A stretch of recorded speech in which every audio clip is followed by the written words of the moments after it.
he's got his own billiard room. Yes, it's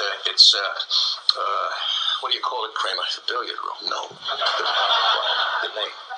The billiard? Not the billiards. It was. Come on, Rudy. Come on. We call it the place to be. Place to be. Yes, it's the place to be. Then I shall be there. Now, it's time. Live and in living color. The Grandy Man can. Time to play the game. Well, you always left me satisfied and smiling, so. That's what she said. Why do I want this? Yeah. Because I want to make bank, bro. I want to get ass. I want to drive a Range Rover. Ladies and gentlemen, boys and girls, children of all ages, it is now time for the Place to Be Podcast. And now your hosts, Justin Rosero and Scott Criscolo. I'm kicking new flavor in your ear. Max, brand new flavor in your ear. Here comes the brand new flavor in your ear. Time for new flavor in your ear. I'm kicking new flavor in your ear. Place to Be Nation, welcome to another excellent episode of the Place to Be Podcast. I am your co-host, Justin Rosero, and with me, as always, is the man who's always kicking mad flavor in your ear, and that is Scott Criscolo. Scott, how you doing? Good evening, Mr. Rosero, PIC, JR, and good evening to all of our wonderful members of the PTB Nation. Welcome to the Roger Maris episode Yes, of the we'll Place leave it to at Be that. Podcast. Yes, number 61. Hope everyone has enjoyed their Labor Day weekend, the last long weekend of the summer, and technically summer officially ends today, although scientifically it doesn't end until September 21st. That's, of course, when autumn starts. Now, I apologize if it sounds like Kosovo circa 1990 over here, because it's a fireworks display going off, and it's really loud.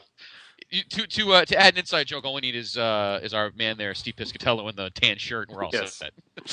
Do you know Matt Anyway. Rotella saw him this weekend? Did he tell you that? No, I did not. I haven't talked to Matt. I'll see him tomorrow at work, but I didn't. I guess really? he saw him at some farm in New Hampshire or something. And I looked on his Facebook page, and he said he was there, so it was him.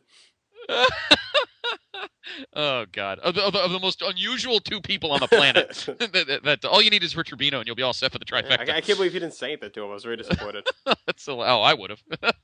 Oh, that's hilarious. We'll talk about this on the Facebook page if anybody wants to know who any of these people are, but that's okay. Again, I hope everyone enjoyed their weekend. Everyone's kids are back to school, at least here in the Northeast, because of Hurricane Irene.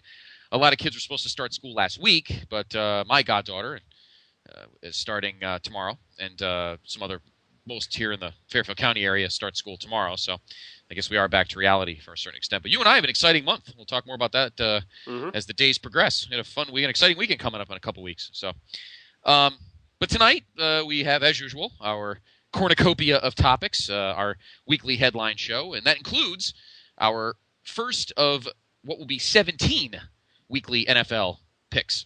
Yes. And So we'll get to that later on. Yeah, we're going to start with wrestling. We're going to hit up some main headlines that came from our listeners on the Facebook page. Then we're going to hit up the Wrestle Chat news. And then we have a few other stories we can hit if we have some time before getting into our NFL picks later in the show to close it out. So we're looking forward to that. And we have some plugs for you to hook up with the Place to Be Pick'em League as well. So. Yes. So why don't we start up the listener questions? We'll do that first. And then, of course, on this Thursday, of course, is our weekly Vintage Vault. And this week, for the first time in Place to Be Nation and Place to Be Podcast history of the Vintage Vault, we will be leaving continental North America on pay-per-view. Of course, this Thursday will be SummerSlam 1992. One of Mr. Rosero's favorites, one of your favorites. Actually, one of my favorites, too. We're actually in one of the best years. So for those that have not been able to listen to the Vintage Vaults, you must catch up. We're in a good time now, so that'll be coming up this Thursday. So why don't we get started? Okay. And our first couple topics come from Corey Ferreira, and they might have been repeated as well, but that's the first place I saw them. So first, let's talk about Triple H's major announcement last week on Raw, where he said that he was going to be having SmackDown stars on. Now, a lot of people immediately took that as the end of the brand extension, thinking, this experiment has finally come to the end of the road, and they're going to be combining the shows and titles. Not quite. It doesn't seem like that right away. No. It seems like it's more just a way to soup up Raw right now. And they're actually, I have this in the Wrestle Chat section. I'm going to read it right now because it's pertinent to this. Yes. But there's a story going out there. Let's see. Per Wrestle Chat, during last night's replay airing of Super SmackDown on Sci-Fi, the commercial preview for this Monday's episode of Raw, the USA Network officially referred to the program as Raw Super Show. various cable providers still have the show listed as Monday Night Raw. So I don't know if they're going to do this for a little while. I also saw that shows in October are not listed as this. So maybe this is just a temporary thing by Triple H, and then they'll go back to the split. Or maybe they're going to combine them at the end of the month. Who knows? But I would think if they're going to finally combine them, they have to do some kind of title unification match at a major pay-per-view. Yeah, there's no real need to combine the shows if you're not going to combine the titles. That's dumb. You're not going to have both champions on one show. That's stupid. I think this is just – I agree with you. I think this is just a way to just kind of beef Raw up, get some extra guys on, give Randy Orton some extra exposure.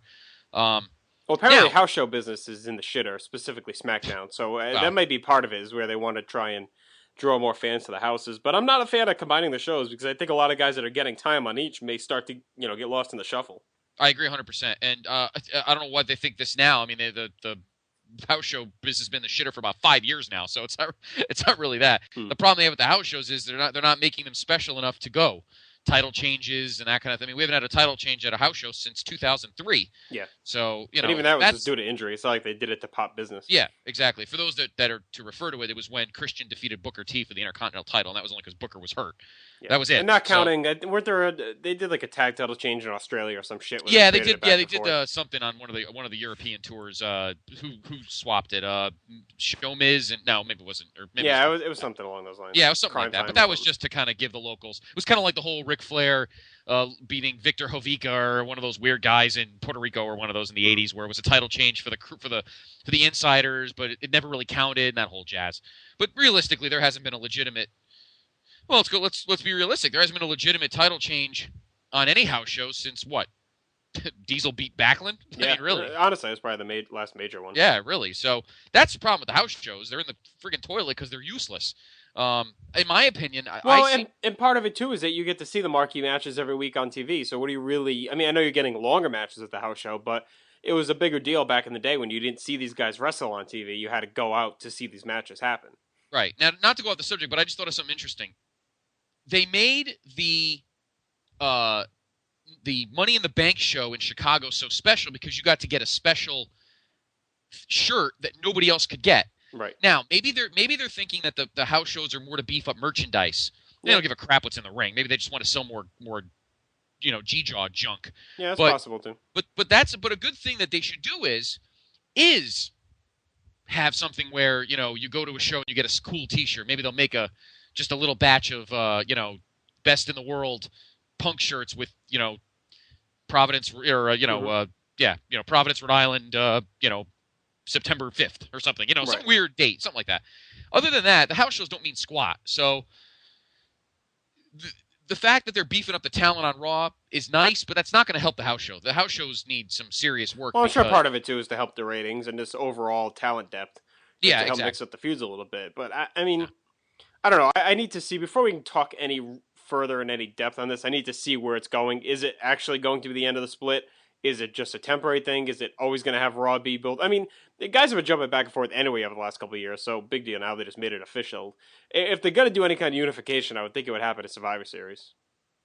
Yeah, I think so too. At Madison Square Garden, in front of everybody, in front of a hot crowd. In fact, tickets are going on sale Saturday. They just put it on the screen here on Raw just now. So, yeah, and actually, let's jump to that quick because that was another question brought up on the Facebook page. Ask us to talk about that and asking if we're actually going to attend to Survivor Series since it's in our area. I'm probably not going to be going. I'm not sure about you. But. No, I don't think I'm going to be able to make it either. I'm going to try. I'm going to try to make it to the Elimination Chamber, which is in Hartford. But November is a tough month. I mean, I'm busy at work. We got Thanksgiving, and you and I have a lot of stuff planned. So Survivor Series is a tough month to try and go. I'm going to try and get to the Elimination Chamber pay-per-view in February at the XL Center in Hartford. But the Survivor Series is going to be tough this year. Trust me, I love going to shows at the Garden, but that's a tough month for both of us. So we'll see what happens. But I doubt we'll be able to go. Yeah, as of right now, we're not planning on it. No, probably not planning on it. We're definitely going to watch it, and we'll definitely talk about it the next night on our podcast. But being there, I don't think it's going to happen.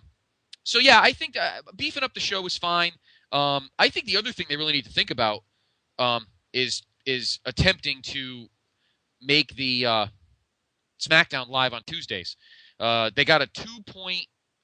What did they get last Tuesday night? 2.1 or 2.2, which isn't bad. It's actually pretty good. No, it's better than what they usually do, I think. Yeah, right? so it's really not a bad. I'm in the minority, and I don't say it's good for business. I don't mind the Friday slot because I just DVR it and watch it throughout the weekend. Oh, I don't care either. Yeah, exactly. But as far as building an audience, I think they need to get off Friday. And I've heard a few other shows and other news sites and message boards talk about maybe going back to Thursday. I don't think Thursday is a good night. You have college football, NFL football starts in November now on Thursday nights, and then you also that is the big beef night on for television as well now. That TV. Yep. So if you're going to be moving it soon, I don't think Thursday is the way to go. No, I think Tuesday night is a good. Tuesday night's not a great night for anything. There's not a lot of sports. I mean, yeah, you got baseball, but baseball's on every night.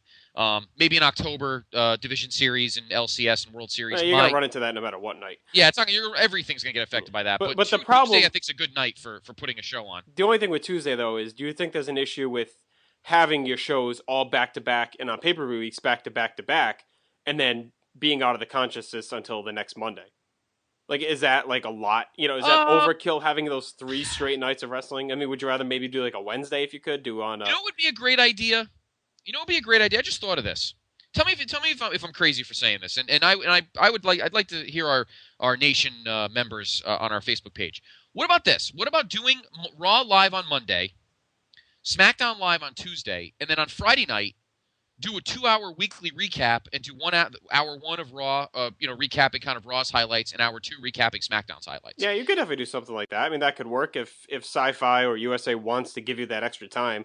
You could even do a little bit later at night if they don't, if they have nothing. Yeah, you could do earlier. 9 to 11 or 11 to 1 or whatever.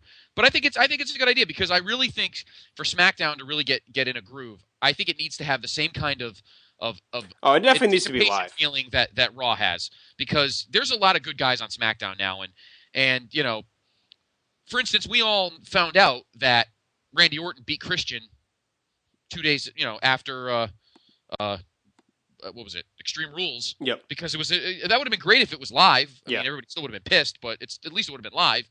So, but I think that's a good idea. I think, and that might also start leading into what they're going to do on their network. That's the key. That might be why they're in this weird holding pattern, because they could do that on their network. They can have a recap show at the end of the week where they'll recap all the programming and maybe do interviews, and so maybe that's why they're kind of in this weird programming holding pattern, because maybe they don't know what they're going to do when the network starts. That's going to be the key. So we'll see what happens when the network starts sometime next year. It might be in our building. I might be part of it, if I have any say. But so we'll see what happens. But, I mean, if they're going to do it live, it's going to have to be Tuesday, I guess. Yeah. Yeah, no, you can't do live on Friday because then you're going to screw up everybody's travel schedules during the week for house shows and all that kind of stuff. So, no, they have to do back-to-back. And then I think they need to do a show on Friday. You got 2 days to edit it down. I mean, technically you have 3 days to edit down Raw, and all you do is edit down an hour of it and put your best stuff on it, and then well, like I said, I mean, they edit SmackDown anyway between Tuesday and Friday, so. And, well, they do have that. I know not everyone has the HD channel, the Universal HD, but yes, on Saturday nights from I think it's 8 to like 2 in the morning, they just replay Raw and SmackDown on a loop, which is pretty cool. Yes. So we'll see what happens. I honestly think that the programming situation is in a holding pattern because I don't think they're sure what they're going to do when they fire up their network next year. Right, true. I don't think I can't see them ever moving their first run programming there, though. I just don't see it. No, I don't think so either. All I'm saying is if they decide to do a live Raw and a live SmackDown, and you talked about this dearth at the end of the week, that's where I'm saying the network will fit in. And then no, they'll never move the two shows. That'd be stupid to do that because I would not do a replay though before latest Friday night or Saturday because you don't want to make it accessible. Well, you do and you don't, but it's going to kill. The networks aren't going to let you replay Raw the next night. You know what I mean? Because people are just going to say, "Oh yeah, I know you're not saying that. I'm just kind of bringing it up." No, I because understand, you can't replay Raw Tuesday night because how many people will say, "Oh, I'll just watch it on Tuesday." Right. Exactly. If you're going to do replays, yeah, you got to put them far enough away that it makes you want to still watch it live. And honestly, as much as it was probably a convenience, that's why I never understood why TNT aired Nitro again at 11 o'clock. I never got that, but that makes sense, but whatever. That's why they're out of business. But no, I'm talking about, no, you're right, that is dumb. I'm saying that at the network, what? I don't think that's why. I mean, the ratings were killer no matter, with the replay or without it. Yeah, that's true too, at least for a while. No, I'm saying in terms of the network, I'm saying maybe they'll do Raw Monday and SmackDown Tuesday, and that'll never change. And then maybe Friday night, like you said, or all weekend, they'll do some kind of recap programming and they'll re-air this kind of morphed highlight show of the two shows. Mm-hmm. That's all I'm saying. And then maybe they could throw some house show stuff in there. Maybe that's what'll make the house show special. But they've got a lot of pre-production and pre-planning they've got to do before that thing gets off the ground. But all I'm saying is I think that's why they're kind of in a holding pattern over what to do with the program. Yeah, it's going to be curious when they start that up. If it's going to be a lot of looping, they're going to be on an 8-hour loop and just for 3 days straight show the same stuff, or are they going to try and do a lot of original stuff? Or, I'll be curious what they do. And they obviously have a big enough library. And it'd be cool if they do, to fill their nights, say, Wednesday's Smoky Mountain night, Thursday's WCW night, Friday, right. And do something like that. Like that Fridays, could be cool. Friday's ECW night, and that would be great because I don't know how much it would affect. Obviously, there's a ripple effect because customers like you, my friend, who have 24/7 might take a hit on that. But I'm sure they're going to double show things, and then on Monday maybe show Raw and Nitro back to back, throughout the day or something like that. It'll be curious what they show actually during their live. Will they go dark for 2 hours? I would, or maybe show the previous week's show. I can't see them showing anything that would want to counter. I mean, if they're showing WrestleMania 8 up against a current week's Raw, you might get more people watching WrestleMania 8. You know what I mean? I know, really. So they might have to put on like a loop of King of the Ring 95 or something. Yeah, something hideous. I would say either go dark, honestly, for 2 hours, or just go dark with like a slate, almost like a Red Zone, NFL Red Zone. May just run results of Raw or something, like on the ticker. Yeah, exactly. Maybe do like a Raw preview show, like an hour before Raw, because that's something USA has been talking about anyway, and then just re-air that on the network during Raw. It's something where you're not going to drive viewers away from your main show. No, and I think that, be cool to have like, do like an old school prime time from 6 to 8, kind of kick it old school with a Monday night thing, and then have an hour of the pre, and then the...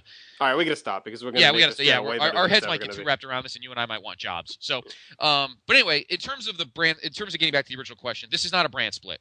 A brand split would entail morphing titles. That to me, that you can't have a brand split. You can't put the shows together and leave all these champions. It'd be stupid. Make no sense. The belts, and if they're going to do a brand morphing, you're not going to see that until after the new year because it would obviously have to be part of a WrestleMania arc. That just if you're going to have a big tournament like WCW did in '99, of course they did it in a secondary show because they're idiots. But they should have if they're going to morph the belts, they would obviously have to do something big to lead to 28 in Miami, and obviously they would fuck up all their Rock Cena stuff, so who the hell knows. But this is not a brand split. I think they're just kind of jacking the show up to kind of make it look a little better and give the SmackDown guys a little eye time on the air, so on a live show. All right, well let's move along then to start getting to some other stories. Yep. Also brought up on the Facebook page was to talk about the whole Triple H Punk thing at Night of Champions with Nash. Originally last week was booked to fight Punk, and then he was pulled out by Triple H, and now it's Triple H Punk scheduled for Night of Champions. And as of earlier tonight, we're about an hour into Raw right now, Triple H fired Nash at the beginning of the show because it was revealed, and here's a spoiler alert for tonight's Raw, in case you haven't watched it yet and you don't want to know. Mm-hmm. Pause. Nash was fired by Triple H because it was revealed that he was the man who sent himself the text message from Triple H's phone via security camera in the arena. So he sent it to himself and then wanted to pin the blame on Triple H. That is the story right now. So let's talk about, is the Night of Champions match going to happen? If it does, is it a good move? Where does Nash go from here? And is Stephanie involved in any of this from a storyline perspective? Okay. Number one, will the match happen at Night of Champions? The answer is no. I think there's going to be some sort of schmozzy mess, and if I'm a fan, I'm happy with that. Because like you said, to go to question 2, is this a mistake? Absolutely it's a mistake. Yeah, I think it's gonna. I do think it's gonna happen. I don't think it should.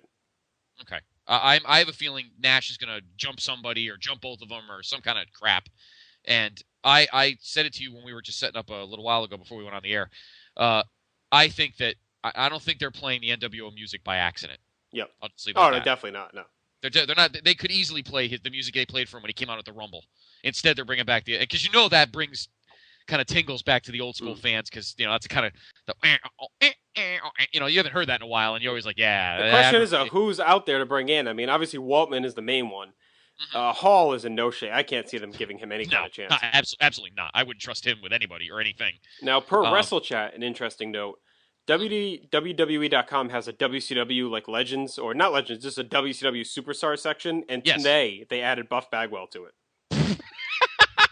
So it could just be random housekeeping on the website, or it could be a precursor of maybe. I mean, if you're looking for someone to join the NWO that was in it, There's not too many other guys available. Actually, a guy I think they should try, and he may be a little too edgy for them nowadays, but if they could grab Scott Steiner back from TNA, that guy's actually doing a really good job right now with this whole thing with Bully Ray. Because he's a complete son of a bitch, and he's fucking insane. Yeah, so. He'd be pretty good with Nash as his kind of muscle, guy. But I don't know if they'd take that risk right now. Bullying jackoffs, yeah, exactly. But they can bring Big Show in. They can use Big Show because he was a former NWO guy, and I know they did all this in 2002, but that was a clusterfuck. This could be a little different because really they are clearly positioning Punk as the modern day Steve.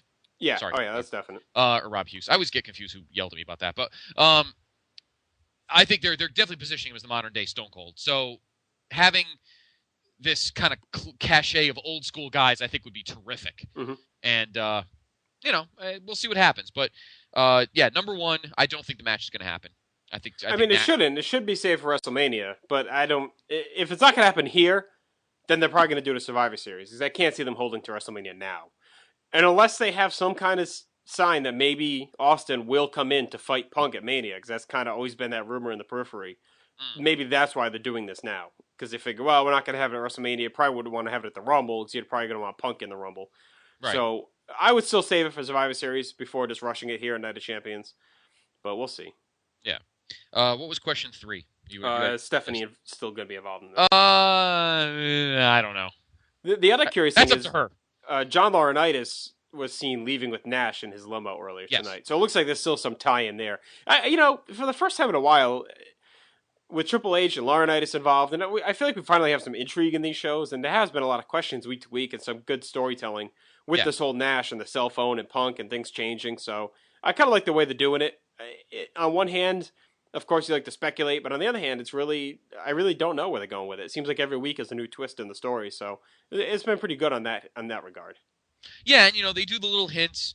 That Triple H kind of quietly punks Laurinaitis out and says, you're the bitch. Yeah. Deal with it. You were Vince's bitch, and now you're my bitch. And I think that's this kind of underlying thing going on here. As for Stephanie, I think she was just there at SummerSlam because she was just there. I think it was just there. She honestly, I think, was there just so Punk could say something nasty to her face. I think that's the only reason she was there. I mean, it does look too like they've been teasing a little bit, and they're doing it again now, a Punk and Miz thing. So who knows? Maybe Miz gets put in the spot. If Austin doesn't wrestle at WrestleMania either, you could see Jericho come back there to fight Punk because they still have been sniping back and forth on Twitter a lot. So it seems like they're pushing some sort of agenda. And Jericho will be back for WrestleMania. I can't see him not coming back for that. So Triple H is coming out at the end of the match here with R-Truth, so I don't know what's going on here. There's still a lot of openings for WrestleMania. They obviously have to keep their minds on it because you don't want that to get away from them by the time we get to the end of the year. There's a lot of stuff to do. I mean, they're in a good spot, but they have to be in a very cautious spot. We talked about this on our mid-year podcast. They're in a good spot now. They could really make things very, very juicy and very fun, very exciting, or they could screw the pooch and it'll look like shit again. It all comes down to what happens between now and January. Because January on, you've already got to know what's going on. You can't sit there with your thumb up your ass by the time we get to the Rumble. You need to know what's going on at this point. So these 4 months are very important in storytelling, so everything is set up properly. So we're not sitting here looking like idiots, while the Final Four is going on. We'll be watching hoops instead of WrestleMania. We don't want that to happen. And we don't want to have another WrestleMania 27 where we had a pretty decent card, but the thing was produced by a bunch of third graders, which is not a knock on third graders, but they shouldn't have to be in charge of a 3.5-hour multi-billion-dollar show. But anyway, so we'll have to see what happens. This is a very important next 5 pay-per-views. You've got this. You've got 2 next month. You have Hell in a Cell and you have Vengeance. It's good to see Vengeance come back. I just love saying that name, Vengeance. It was always just a great pay-per-view title. And obviously Survivor Series and then, of course, TLC before we get to the Rumble. Well, and the major question will be, will Johnny Laurinaitis talk about the following? Very afraid of the size of her opening. What is she afraid of? The size of her opening. So she goes to her mother. She says, what am I going to do? I'm so big down there. When I marry Harry, he's going to divorce me. Her mother says, don't worry, sweetheart. It runs in the family. Do what I did when I married your father. Go to the market, get some raw liver, put it in there. He'll never know the difference. Oh, my God. So she does. They have 8 hours of sex after their marriage. She wakes up at 10 o'clock. He's gone, but there's a note on her pillow. It says, my darling Harriet, to think that I waited a year to consummate our love relationship makes my heart beat so loud I'm surprised it didn't wake you up. The only reason I'm not here now, darling, is I'm at work to make enough money to buy you a house, a picket fence, we'll have dogs and children. This is not so bad. Oh, yeah, this is great. Will you finish the fucking joke already? When the 5 o'clock dinner bell rings, I will be home like the winged gossamer of your love in your arms, your loving husband, Harry. That's nice. P.S. Your cunt is in the sink.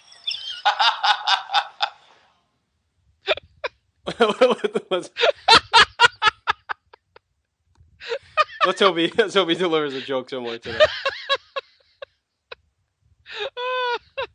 Oh God, was that an old episode or is that a new one? No, that was last year when they did the Seinfeld reunion. That was Jerry Seinfeld. He's telling the joke too. Was that the other guy talking? I couldn't understand who the other voice was.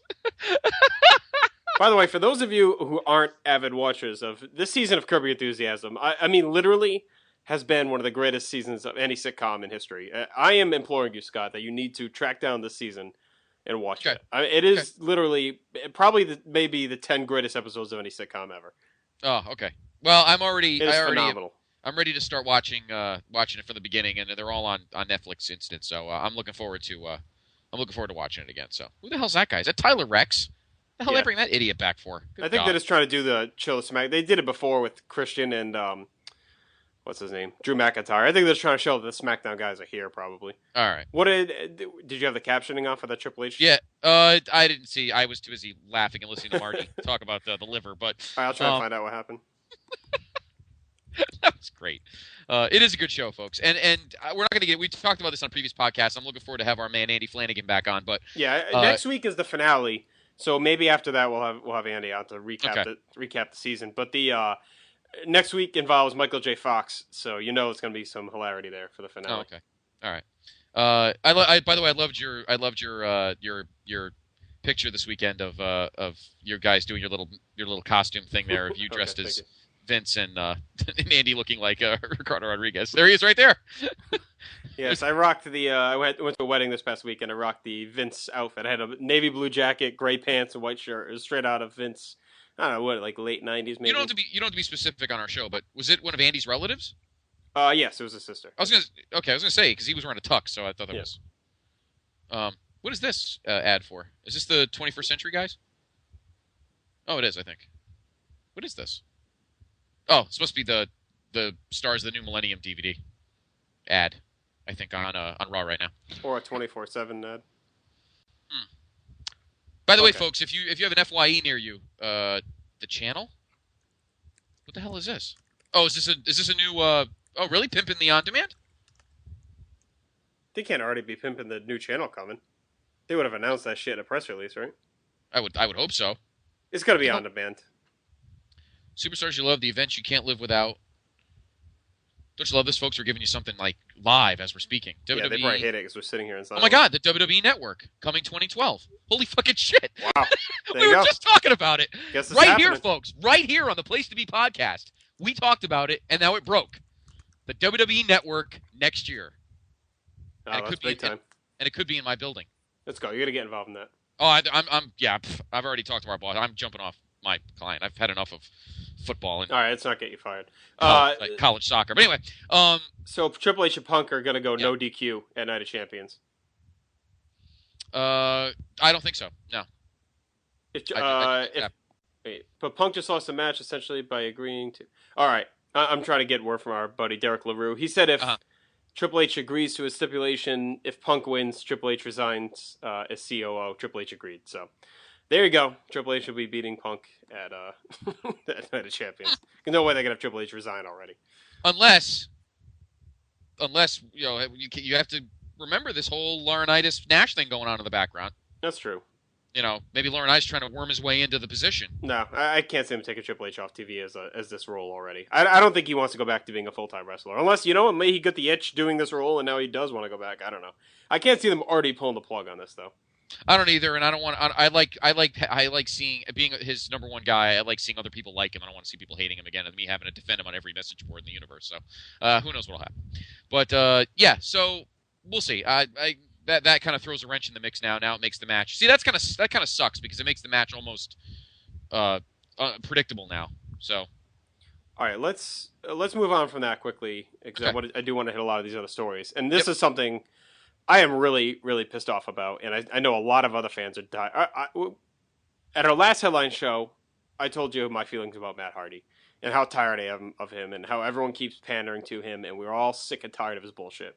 Yep. Friday night, I think it was either Thursday or Friday night, I think he finally went over the edge. He posted a YouTube video or a Twitter video on his Twitter feed. It was just words like Chiron on a screen. This like running, it was basically a suicide note saying the end is here, coming tonight. You know, basically saying he's going to off himself. So our friends at WrestleChat were concerned and others were concerned, and they were saying anyone in the area call the police, make sure he's okay. So they were getting police calls on their 911 line in North Carolina. The cops showed up, and then Beth Hardy, Jeff Hardy, his wife, came on Twitter later and said she was pissed. It was just a ruse by Matt, and that he was doing it to get attention, and he was some bullshit, usual Matt Hardy, restarting new character crap. And Beth said she was aggravated because the police came and they were getting all these calls about it. And Matt came out later and apologized, basically saying, "Oh, I didn't mean it to be taken like that. It was just meant to say I'm being reborn," or whatever bullshit he's always spouting. So enough is enough. We don't need your fake suicide notes and all this other garbage. That's not something to joke about. Even if it's your character, make it clear it's your character. Don't make it seem like, especially the way his mental state has been, where it's not completely out of the realm of reason that he could be offing himself. And maybe we'd be fucking better off if he would at this point, if he's going to be making these kinds of jokes on Twitter and this shit. But I don't think Jeff Hardy even ever went this far. So no. And Matt obviously is gone from TNA. They got rid of him. So yeah, no. There's a lot of issues in that family right now, and it's that whole North Carolina clique, and then you got Helms pulled over for DUI last week. So that whole Omega clique is the only one left that's probably still not a screw up is Shannon Moore. The rest are all complete wrecks now. So I don't know what's going on down there. They all probably think they got screwed and blah blah blah and all this other shit. And I'm gonna read this from Jason Greenhouse, and then we're moving on because I don't want to give Matt Hardy any more fucking coverage than he needs. Can't go without mentioning the bullshit with Matt Hardy. What a dirtbag. Who is he fooling? He can hide behind his camera all he wants, posting YouTube videos and Twitter updates. But someone who is as messed up in the head as him can't change overnight. All he is an attention-seeking asshole. And we agree with you, Jason. I am done with Matt Hardy. I am sick of him. He can do whatever the fuck he wants from here on out. I just hope he doesn't get re-signed until he's got... Obviously, he has issues that need to be cleared up. And both those guys are fucked up. And TNA, again, is using Jeff Hardy. So who the hell knows what's going to happen. But I am done giving him any sort of publicity or airtime. So let's move along. Nope, I agree. 100%. All right, Karen Polland had a question about Sin Cara. He said, what do you guys think about the whole Sin Cara situation? Personally, I think they should keep Mystico until they do the match with Rey at WrestleMania because it won't feel the same if Hunico is under the mask. They can drop him and keep Hunico with Sin Cara. Judging from Super SmackDown show, though, I imagine we're getting a Sin Cara feud, which it definitely seems that way. I feel like this story changes day to day. One day they get rid of Mystico, the next day Hunico's in the doghouse, the next day they're doing a feud, the next day they're keeping one of them, the next day they're both gone. I don't know. I can't keep track. On SmackDown, they obviously are setting up some sort of heel turn for Sin Cara because he defeated Daniel Bryan and then he shook his hand and then kicked him in the head. Yep. And I'm guessing it is to do the Sin Cara versus Sin Cara feud.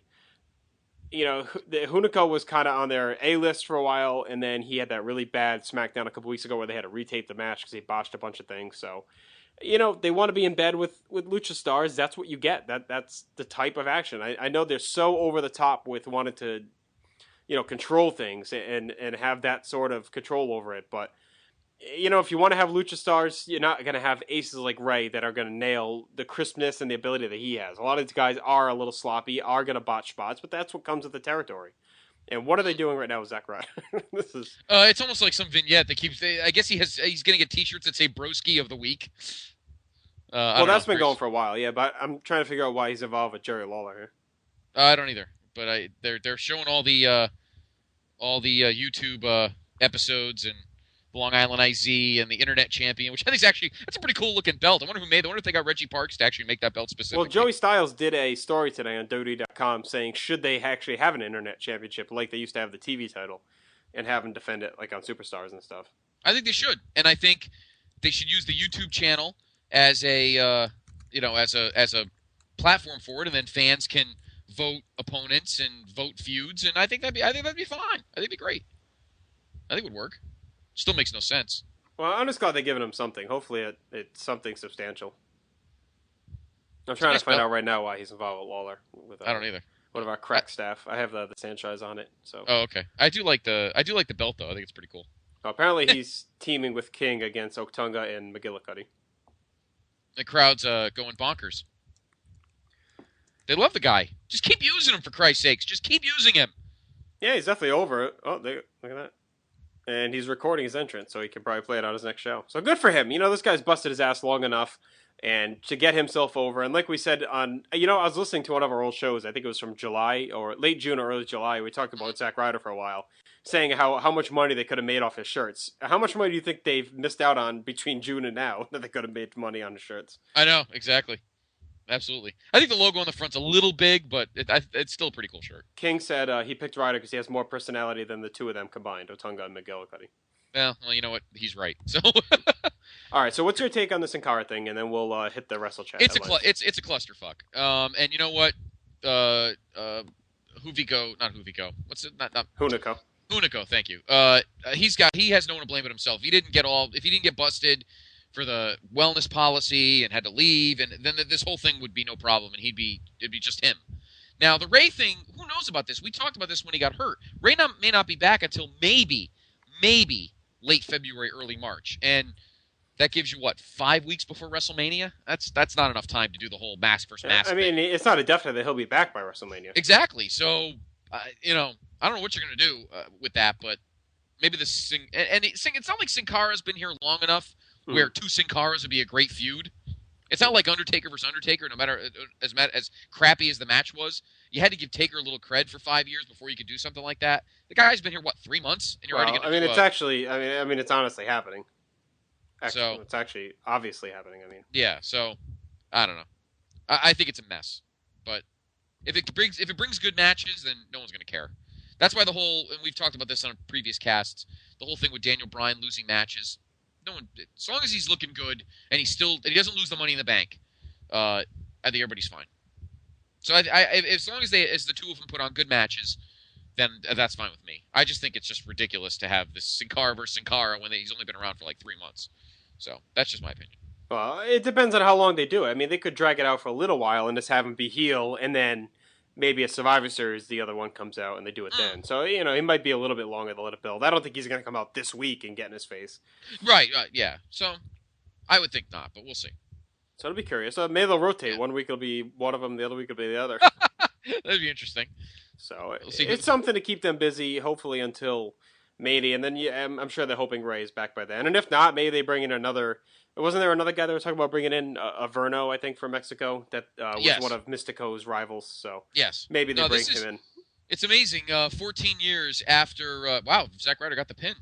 So was that for the titles? They don't have the titles. Oh yeah, that's right. Evan Bourne. They wrestled earlier against. Air Boom. Against Jinder Mahal and Kali. I like how they're trying to make them a legit team too. They had the vote for their name online, then they got that, and they have the mashup of the music and everything. So good for Zack Ryder. Yeah, nice pop. It's a big deal tonight. Yeah, hopefully they keep it going. We'll see. Yeah, good for him. All right, so we want to thank you on the Facebook page for those news topics, and we do have some others we're going to try and get to, time permitting. But before we do that, we want to hit up the headlines, and to do that, of course, we must check in with our sponsors, because promotional considerations paid for by the following. How many pro wrestling news websites do you visit to get your daily news? 3, 4, maybe 5? Do yourself a favor and make that number 1. WrestleChat.net, the only professional wrestling news site that brings you all wrestling news all day long, and is home of the critically acclaimed Still Real to Us podcast, starring former CZW, ROH, and ECW announcer Eric Gargiulo and the champ Jeff Beck. That's WrestleChat.net. WrestleChat, it's where it's at. We have to try and get Eric Gargiulo or the champ Jeff Beck on this show one week. And by Wrangler jeans. Mr. Freeze, Freezables. Oh, crap. That's good. Yes, so go to that site. Great news. We're going to tell you why, because we're going to get all of our wonderful headlines from there. And they have a message board. And you can link to our podcast from there. So, All right, let's dive in. All right, first one we have is about a controversial CM Punk interview released in the newest WWE magazine. So he hits up a bunch of different topics here. They ask him what's wrong with WWE and what he would do to change it. He talks about how things worked in the Attitude Era in the 80s and they don't they don't work now, and you get excellent wrestlers. He says, I'm sick of seeing people who are excellent wrestlers get passed over for people who on their own terms have made their own, who have abs or a good second string lineman in a European football league. I think there are a lot of people on their own terms have made personas, perfected their craft out of love for what they do. So, usual kind of internet stuff here that he's coming out with. And a lot of good gripes he has. I'm not going to read the whole thing, so I want you guys to actually go to the website and read the story. You can hit the direct link at wrestlechat.net/controversial-cm-punk-interview-released. So check that out. I can even throw the link up on the Facebook page. Visit that. They have a in-depth recap of that whole interview, so it was pretty good stuff. And it was almost harkening back to the old Raw magazine when that first came out in '96, and they kind of had that little kind of like a shoot slant to things.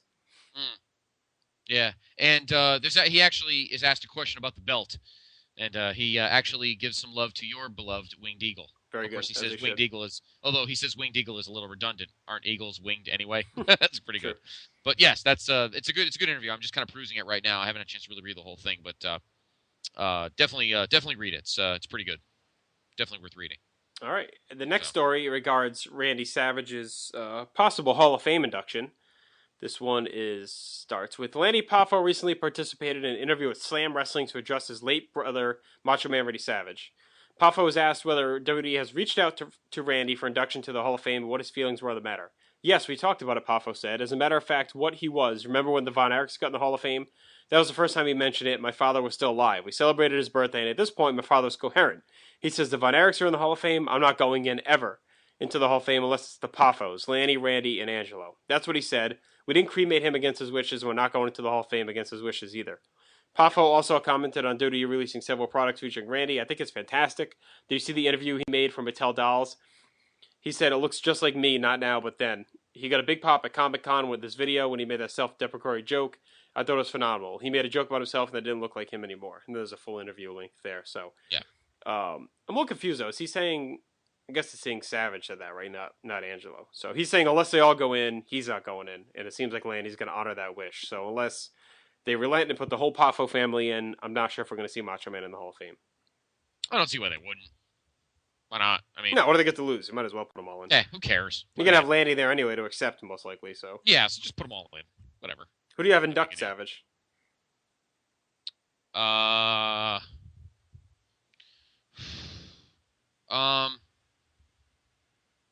That's a tough one. I mean, it's too bad they're not in speak in terms of Warrior, because I think he'd be the perfect person for it. Yeah, I was gonna say Hogan, but that would be redonkulous. Well, they're not gonna get Hogan probably. I don't. No. Obviously they wouldn't. But I mean, if he was on good terms, Piper. I was just thinking Piper. You know who'd be a good one? DDP. Oh, DDP would be a great one too. I didn't think of him. He's never done one, and I think maybe one person that you could do it for is Vince. Yeah, maybe it would officially end all this bullshit now. You know, maybe he would bury the hatchet on that, and then we could stop talking about this. Like we stop that now that we could stop talking about Montreal with Brett and Sean. We could actually talk about. We have to talk about why does Vince hate Savage. Maybe we can get past that now too. So. You can also do Lawler. He worked with him in commentary, WWF, and the Memphis stuff. So yeah, it's a good option too. So I kind of like the DDP one though. Yeah, Page is a good one too, definitely, and he's obviously on good terms doing the Nitro DVD. So Facebook page, Place to Be Nation, hit us up. Who would you like to see induct Randy Savage to Hall of Fame? And we'll read them on our next headline show. Yes. Okay, next story involves another DUI for Kurt Angle. TMZ.com reports that Kurt Angle believes, here's a shock, he's been framed in connection with his arrest Sunday morning on charges of driving under the influence. Kurt Angle's attorney, Frank Smith, tells TMZ his client was asked to submit to a breathalyzer test and passed. We understand Kurt will be entering a plea of not guilty in response to any infractions or offenses. Sources close to the 2012 Olympic hopeful says the cops are just trying to make an example of him. TMZ notes that someone who's not legally drunk can be arrested for driving under the influence if drugs or alcohol impair the driver's ability to navigate the road.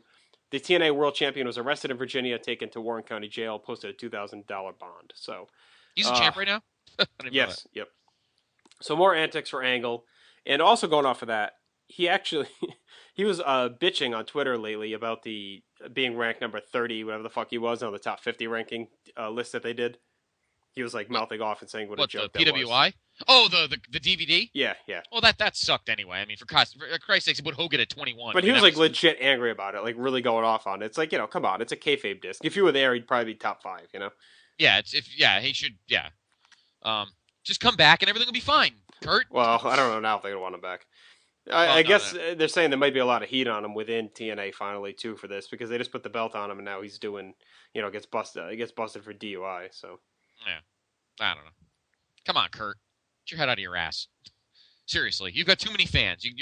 My PIC here is one of your.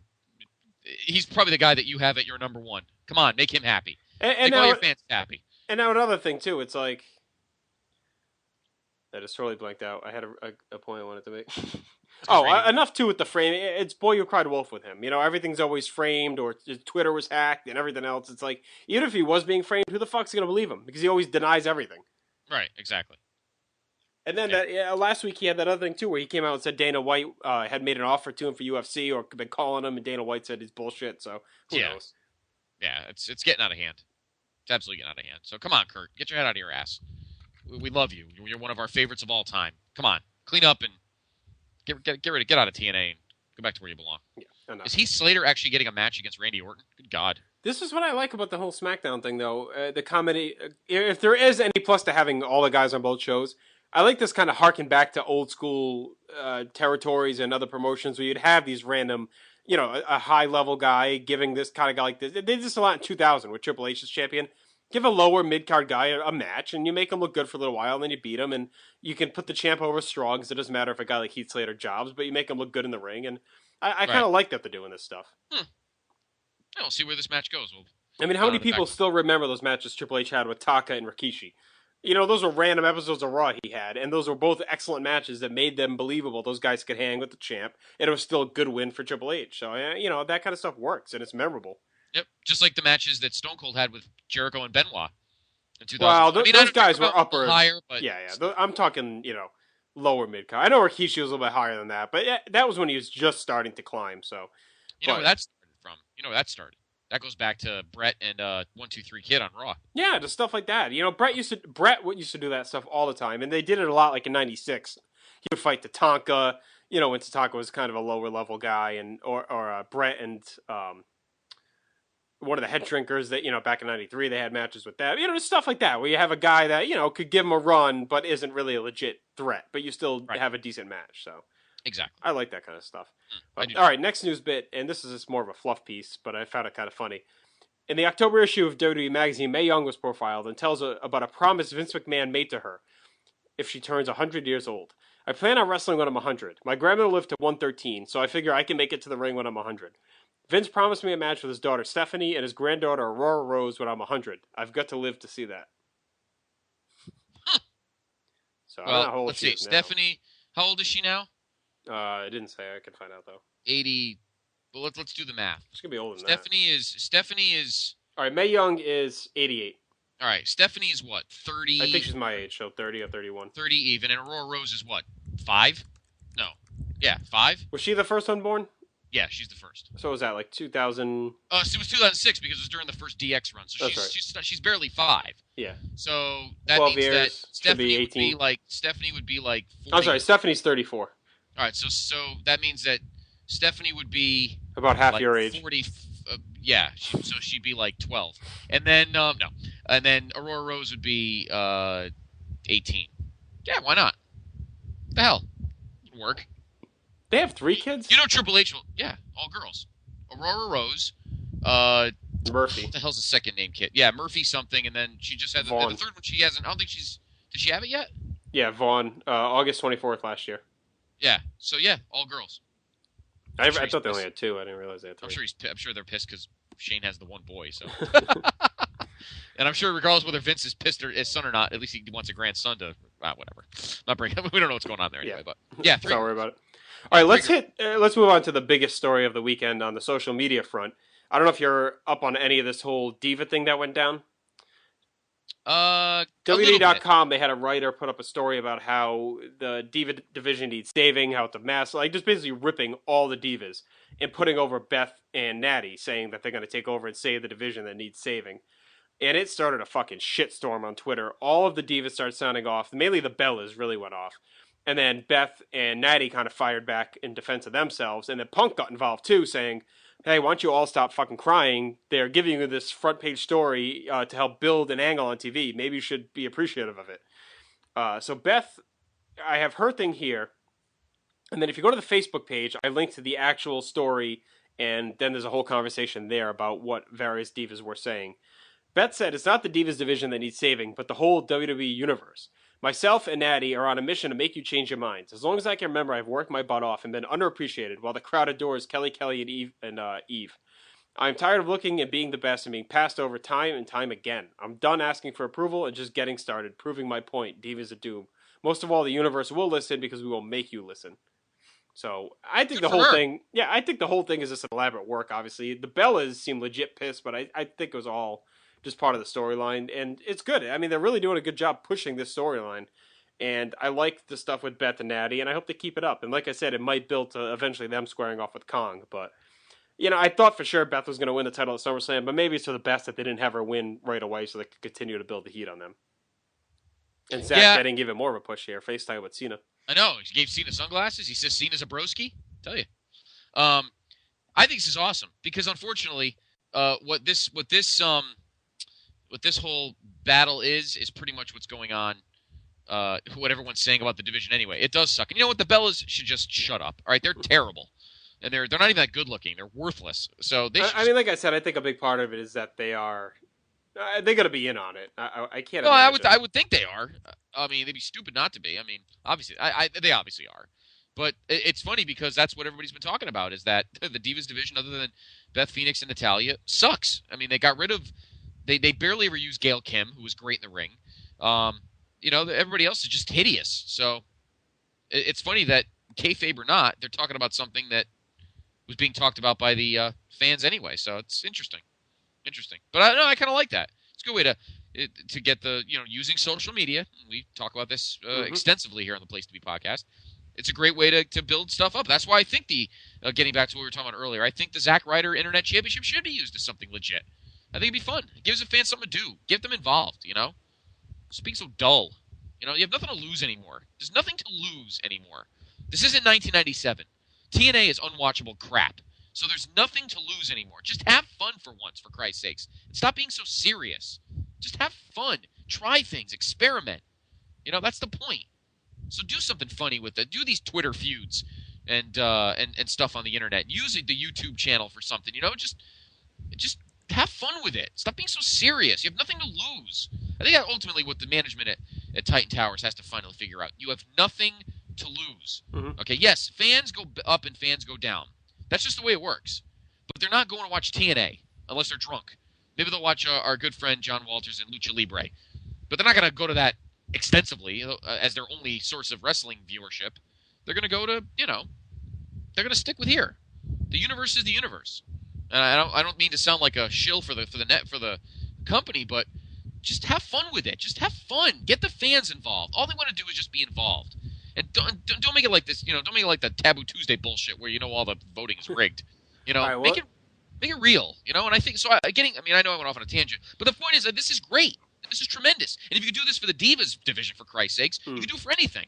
Well, they have been doing it a lot with Rock and Cena, and then Punk and his stuff with Jericho and Austin. But here's the Bella Twins response from September 4th. Okay. Wow, WWE definitely woke up to an embarrassing article you wrote. Well, you wanted to know everyone's thoughts. Here's Nikki Bella's. First off, you want me to slap you with all my awards and championships I have won. I was a #1 athlete. Which other diva was? Secondly, Brie and Kelly have been the only entertainment that has happened to Divas division and worked harder than anyone. Thirdly, I've seen 2 girls the past few weeks try as hard as they can to be models, why us models have busted our butts. Oh, and good luck with the up-and-coming divas. Sure, you'll make a lot of money with them. Actually not. Lastly, Kelly and us are better than anyone in the past, so Katie Raymond, check yourself and come read this article to my face. Nikki Bella. So, yeah. And then Brie kind of went off as well. Yeah. Saying, that's fine. She says, so why were divas such as Mickie James, Melina, and Gail Kim released? Why aren't wrestlers like Sarah Del Rey hired? All amazing. Kelly and myself worked hard to have an unknown and talented writer say the things she did. Katie, whoever you are, suck it. Love Brie. So, it definitely reads like a little bit of animosity, but mainly work stuff. So right, exactly. But interesting stuff. So, all right, last Wrestle Chat news bit, and then we'll hit a few opinions and then head into the NFL picks. Okay. FCW has recently started a stable led by Ricardo Rodriguez that involves Raquel Diaz, who is Shaul Guerrero, Eddie's daughter, Conor O'Brien, Kenneth Cameron, and Tito Colon, being known as Ascension. And now I've read that he's actually runs a gimmick there where he is like a rich, affluent Mexican, and he is like in charge of all these guys, including Del Rio. I don't know if that was legit. I gotta try and find more information on that. So I'm wondering if that's where they're gonna go with this eventually. That he's revealed to be like, Del Rio's financial backer, not just his ring announcer and kind of like his manager. I think it'd be tremendous. I love the guy. He's an awesome. He's an awesome character, and I absolutely think it'll be great. I think it'd be tremendous. And it makes Del Rio kind of look like a tool, which is what you want. And maybe Rodriguez deserves a little prop here. So, I think it's great. And again, properly using Tampa, and this is kind of Triple H's hands are in this, and some of the other guys that we've talked about. I think maybe Taker if he is on, and I think it's great. It's good to have to use these guys and use the minor league properly. So works for me. You know how you and I are about factions. No problem with that. The more the merrier, I say. So let's see if it works. What do you think of this Randy Orton DVD they showed a promo for? And this kind of leads into one of our opinion other column topics that was asked on the Facebook page. What DVDs do we want to see coming off the Brett Sean trailer? I've heard good things about the Orton one, actually.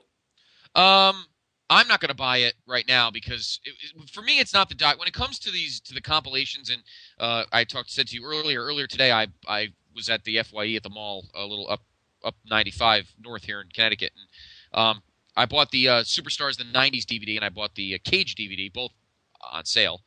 For me, it's the matches. I'm a match collector. Documentaries are cool, but I know that you see the documentaries on 24/7. Well, they have them on Netflix a lot as well. I'm hoping this one makes it to Netflix, so I think I'd check it out on there. Yeah, I'll watch the Orton doc because I love to know about his life and being Cowboy Bob's kid, and I'm interested in what he thought about being in. I mean, because he was cutting his teeth in Ohio literally during the height of the boom. Mm-hmm. I mean, he was in Ohio in 99, 2000, 2001 when everything was great, when the product was on top of the world. And I'm curious to see that kind of stuff. But I watch the matches, and a lot of them I either already own or am going to own because I collect the show DVDs. So I don't know if I'll buy it. If I do, I'll probably buy it, down the line when it's cheaper like I did today. But the doc does look fascinating. But in terms of the actual set, I'm not going to buy it tomorrow. I'll buy it in, maybe 6 months. No, like I said, it might be something I'm hoping makes its way to Netflix to check out. Yeah. No, I'll definitely watch it on Netflix. Anyway, you asked the question, speaking of other DVDs, obviously I haven't even seen the Brett Sean trailer yet. It's on the Facebook page. I haven't got a chance to watch it either, but someone did post it. Okay. Karen posted it.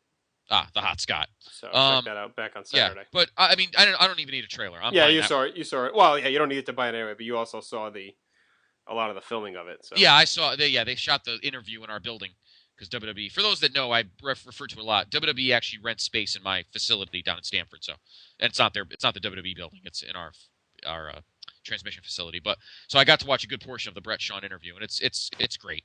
There is some tension, and I'm sure they put it in the interview, but in the documentary part. But that's going to come out. Obviously, the one that's consistently mentioned, and I haven't talked to you about this actually. The Stone Cold Steve Austin DVD, which is coming out in November, is officially 4 discs. Okay, which is unprecedented. It's the first time, not counting the Hogan bonus disc thing. This is the first actual full, straight up compilation that is more than 3 discs. I don't think it's ever happened. Did you see as well? Someone did post now. I can't remember who it was or where it is. The 3 WrestleMania matches. Yeah, it's 13 against Brett, 14 against Shawn, and 17 against Rock. Okay, those are the 3. And one match that was revealed. It's him versus Gentleman Chris Adams from USWA, May 1990. Nice. There's going to be a lot of gems on those discs. Yeah, there'll be some stuff. That's why it's 4 discs. You're going to have the usual stuff, but you're also going to have a lot of hidden stuff. Yeah, and the documentary is 2.5 hours. Wow. Saw that on it's another great site that I use, WWEDVDnews.com. Great site. I read that there. Yeah, so it's 4 hours. The doc is 2.5. And JR and Steve commentary, 13 against Brett. Well, you and I called it.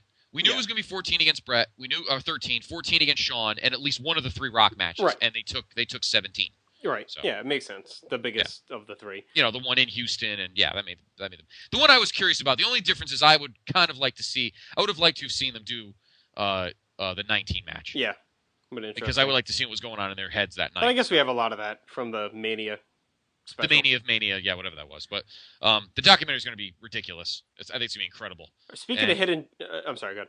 No, I was going to say, and like you said, 4 discs. You're going to have, your the same kind of Steve matches you always see, like on the Legacy. But I think you're gonna see a boatload of good kind of old school WCW 92, 93 stuff that you don't see. You know he's going to talk a lot about him and Pillman. Yes. You're going to see a lot of Hollywood Blonde stuff, which will be right up your alley. Yeah. So it's going to be amazing. That set's going to be ridiculous. I can't wait for it. It's going to be great. Absolutely. And, speaking of hidden gems, and there's a good thread we started up on the Facebook page yesterday afternoon. I was watching the 3rd disc of the Nitro DVD, and they have a world title match between DDP and Sting from the spring of '99 when Sting defeated him for the title. It was an awesome match. From a company that was kind of a mess in '99, but I mean, actually, their week-to-week wrestling was still pretty good. Those 2 put on a tremendous match. I implore you to go check it out. Did you get that DVD? I forget. I did not. I haven't gotten the Nitro DVD yet. No. All right, when you get it, or even try and find that match online, check it out. It was a really good match. It was a hot crowd. The crowd is so into it. And then speaking of hot crowds, the next match on there was from August. It was a 6-man with Nash, Rick Steiner, and Sid against Sting, Goldberg, and Hogan. And it was Hogan's return to the red and yellow. It was his first time back since '96 in the red and yellow. Wow. And it was in Boise. And so it was a kind of a crowd starved for live action. So they were fucking... It had to be one of the most molten crowd from bell to bell I've ever heard. And it was just like it was almost like a Saturday Night's Main Event. The faces dominated most of it. The heels got a little action, and then I think it was like a quick finish. They pinned Steiner or something. So I definitely I recommend the DVD anyway because it's actually really good. But that was a hidden gem for sure in August of '99 with those 3. And those are the big 3 stars of that era for WCW: Hogan, Goldberg, and Sting on one team. So. Right. No, I'm definitely going to get it. I was hoping when I saw the display as I was walking into FYE today, I thought that would be on there, and I was going to definitely grab it today, but it wasn't on there. So. Big push for A-Rye here, getting involved, saving Cena. Yeah, and Eric Morrison, and this is pretty good. This is actually pretty impressive. You got 8 really good guys in the ring. I'm guessing this is our main event for tonight. Yeah, I would assume they're about to create a 8-man tag since it is 10 of 11. So, but Glad to see Sheamus get this big push too. He's been really good lately. Yes, I agree. And I'm sure you'll see some Mark Henry later on. And is this Triple H coming out or? Oh, it's Teddy. Hey, Teddy. Haven't seen Teddy in a while. I don't like. That's the only bad thing. At least Triple H doesn't dominate SmackDown. He leaves Teddy to handle things. Yeah. So that I'm happy about because I love Teddy. He's always been eventually I bet they'll name a Raw GM and they'll have Triple H kind of oversee things like Vince. That's what I'm guessing. Yeah, I would think so too. But if you're digging Nitro from '99, hit that thread up. It's from yesterday. We have a lot of comments already on there, Brian and Corey and Bob. So back and forth just about the ups and downs of that year. Interesting discussion. And we have a lot of good things on the Facebook page lately. I want to thank the PTB Nation, really coming out strong. Jared Incel put up a really cool video from 1991, April 30th, primetime. Bret Hart painting the Nasty Boys and mocking them. Pretty cool little video. Vince has his classic Zubaz pants on. So good stuff there. And you guys also, of course, our buddy Jason Greenhouse with the awesome Photoshop of Scott and Ric Flair from the WrestleMania 8 pictures. Came really funny. So they took the one I wanted to. He took the one where he was feeding Liz the strawberry in the pool. That was the one I want. That was what I was hoping for. I saw that driving home from the wedding. So I had a little buzz going on, and I had a good laugh. It's tremendous. That in the car. So awesome. But no, I was going to get that Nitro. I was hoping it was on that stand today at FYE. If you have an FYE near you, I think it's at the end of the week. If you buy 2 or more DVDs, you get a free duffel bag. It's just black with a WWE logo. It's nothing fancy, but it's pretty cool. So I got that today. But no, I'm definitely going to grab that. You just piqued it for me. We hadn't talked about it, and I know you said you had it, but that cinches it because that's the kind of thing I've been looking for. Some kind of rare gems. So yeah, I'm definitely going to get that DVD. Absolutely. All right, here's one from Kieran. Very interesting. I think it's one of those ones we're going to have to put off because I want to think about it more. He said, what are your favorite fake news stories of all time? I have 2. The one where there's backstage heat on Punk because he told him he was losing the ECW title clean to Chavo, and Punk said okay. They were wanting him to get pissy and demand he keep the belt. The second one was Triple H bragging to the locker room that he was going to go beat Flair's 16 title reigns, and MVP got all pissed off about it and attacked Triple H with a screwdriver in the shower to preserve the integrity of the world title. Yes, I remember that. I remember that story too. Yeah. So we'll have to think about that one. That could be a fun little topic to talk about. That is funny. I forgot about that MVP and the screwdriver. That's pretty funny. I mean, obviously, the Punk Heat one is one that's been around for a while. Arn hated him, and Flair hated him, and Triple H hated him, and Shawn defended him. All this other crap. I don't know that. Yeah. Lagana tells a story about that, how Shawn spoke up for Punk and defended him, and that's when things turned around for him. So there's a lot out there about Punk backstage antics. Yes. Yeah, I agree. No, there's a lot to talk about that. We'll have to think about that for a future. We have a quiet week, although we're starting to get out of the quiet weeks now. Yeah, we're going to start to get out of the quiet weeks now, but that might be something we'll have to think about. J. Arsenio D'Amato commented on Bill Buckner on Curb last week, which, as I said, the season's been phenomenal. The whole storyline of Bill Buckner this week was tremendous. So that guy gets a lot of props. Bill Buckner, the Red Sox Bill Buckner. Yeah. Oh, he was funny as hell, and big props to him for taking the laughs about it. I don't want to spoil it for those who haven't seen it, but it was definitely check that episode out. I cannot find a down episode this season. I can't say enough about it. Every week has been hilarious. I'm so sad it's ending next week, and also next week Entourage ends as well. So yeah, I'm a couple seasons behind. I see that's on Instant Q. Whatever the last season, whatever the most recent season you own, which I'm not even sure anymore. Let's put it this way. The last episode I watched, and I'm sure I'm a couple of years behind, is the one where the finale is when Scorsese calls Vince in Queens and says he wants him in his movie. I think there's only two more since then. I think that was the year before last season, where Vince says the drug addict year. And then, is he on drugs? Oh, okay. Yeah, last year. And then this year has been the redemption year. But actually, last night, Mark Teixeira and A-Rod were on, so it's pretty funny. Teixeira was pretty good, they talked about it on Yankees Magazine this week. Teixeira was pretty good. So yeah. So yeah, there you go. There's some finales coming up this Sunday for you TV junkies, and then of course the new season starts next week. Yes, have a lot of shows. Tomorrow night is a big night for myself and our good friend, my good friend Johnny Reckless. Tomorrow night is the premiere of season 3 of Sons of Anarchy. It's a show I've been looking forward to all year. It's an awesome show. Both first 2 seasons are on Netflix Instant Q. I highly, highly recommend you watch it. It's an awesome show. Continually shows how great FX is as a network. And actually Wednesday night on another turn. It's the 3rd season of Sons of Anarchy starts tomorrow night, and then Wednesday night is the series finale of Rescue Me. So, and it's pretty scary. I think somebody dies because they had a big fire this past week. So, all right, so a lot going on in the TV land, and of course next week a lot of the shows start kicking up. Yeah, regular shows, exactly. So.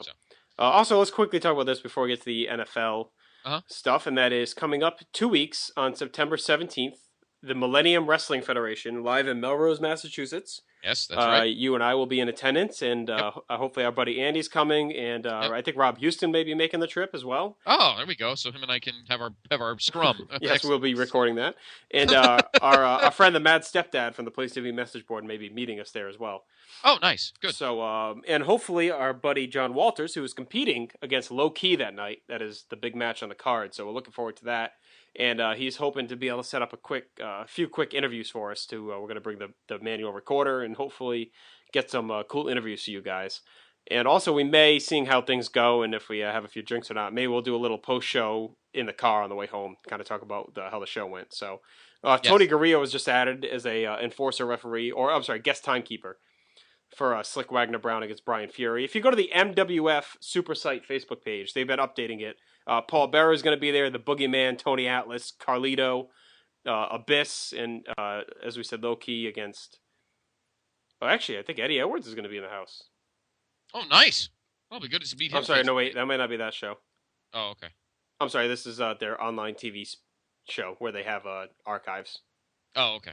Oh, sorry. Well, I would like to meet him, though. Yeah, it would have been cool if he was there. It would have been nice to meet him in person. I hope I can run into Greg Valentine again and talk about some more awesome DVDs that he's in. That was great. Tony Atlas is involved. Let me see. I'm trying to get the full. I haven't been able to find the full card anywhere. The website doesn't load on my browser for some reason. It just brings me to a black page whenever I try and load it. But that's the main guys who are going to be there.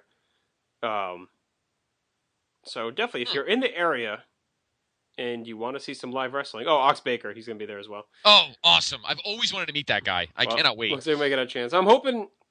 The one guy we get an interview with, I'm really hoping it's Paul Bearer. It'd be cool to talk to him. Yes. See what he has to say. So, of course, anyone who wants to come check that out, let us know if you're going to be in the area and you want to check out some live wrestling, see a great match between John Walters and Low Key. And I'm sure that'll steal the show as always. So let us know, and if you are interested in attending, hopefully we can meet up maybe and say hi and have a drink or something. Yeah, absolutely. So let us know. Awesome. Should be a good time. So with that said, I think that's it for the wrestling news for this week. Unless something major happens on Raw, we'll break in. Yeah, well, Vicky Guerrero's walking down the ramp right now. So they did a cool little spot here where Ziegler had Morrison in the sleeper while Swagger had him in the ankle lock. It was kind of cool. So, I haven't even looked up because I was reading that. Are they doing the 8-man? Yeah, it's actually elimination. Oh, okay, that's cool. Yeah, it's an elimination match. All right, so with that said, let's begin. Yep. Week 1 of the National Football League.